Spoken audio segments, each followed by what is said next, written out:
Hello မကြခင်မှာခီးသွားရာတီရောက်ပြီဆိုတော့ဘယ်ရီသွားဖို့ plan ထားပြီးလဲကလောသွားမယ်ဆိုရင်တော့ကလောရောက်ရင် coffee ဆိုင်တွေကမဝင်မဖြစ်ပဲเนาะအဲ့ထဲမှာဒီ N32 ဆိုတဲ့ coffee house ဆိုတဲ့ဆိုင်လေးကိုရွတ် sharing လုပ်ပေးမှာဒီဆိုင်လေးကအစားတောက်လဲရန်ကောင်းတယ်ယူဆိုရင်ဒါနေလေခင်းရောက်ထားတော့ရောက်သွားဆိုတော့ပေါ့เนาะနည်းနည်းပူတယ်ပူတော့သူတို့ရဲ့တစ်လုံးအိမ်လေးထဲမှာအရင်ဆုံးမုတ်မှာစားရပေါ့เนาะ toast မှာစားတယ်အေးဖြော်ရည်မှာစားတယ် coffee တောက်တယ်ပေါ့เนาะစားတောက်လေးရတော့မစိုးဘူးစားလို့ကောင်းတယ်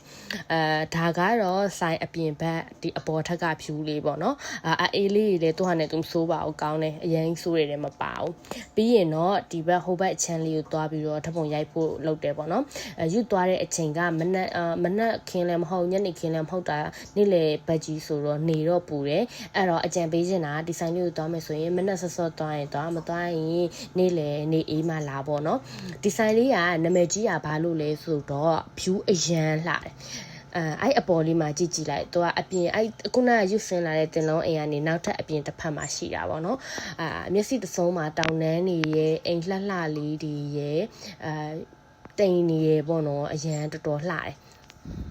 ပြီးတော့ဆိုင်ရိုလာရဲ့လူတွေကသူ decoration လုပ်ထားတဲ့ဒီလိုမျိုးပသိမ်ထီးလိုမျိုးထီးနှစ်ဆင့်လေးတွေနဲ့သူ့ဆိုင်လေးတွေကအရန်လိုက်ဖက်နေရပါတော့ color match ကလည်းဖြစ်နေရောဒီဟာလေးတွေနဲ့ဓာတ်ပုံရိုက်ဖို့အဓိကလာကြတာပေါ့နော်ပြီးတော့ aesthetic လည်းဖြစ်တယ်ဒီထီးလေးတွေနဲ့ကလေ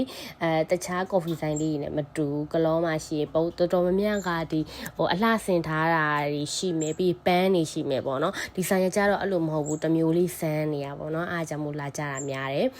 ယူကတော့လွန်ခဲ့တဲ့2 နှစ်လောက်ကသွားထားတာဆိုတော့ဒီလိုအနေထားပေါ့နော်ဒါဆိုင်ဆက်ဆက်ဖွင့်ပြီးတိတ်မကြဘူးထင်တယ်အခုဆိုရင်တော့ပိုလှရင်တော့လှနေမှာပြီးတော့ဆိုင်ရတက်ရှင်းတက်ရဲ့လေးလည်းရှိတယ်စားတောက်လေးလည်းကောင်းတယ်ဆိုတော့ကလောရောက်ရင်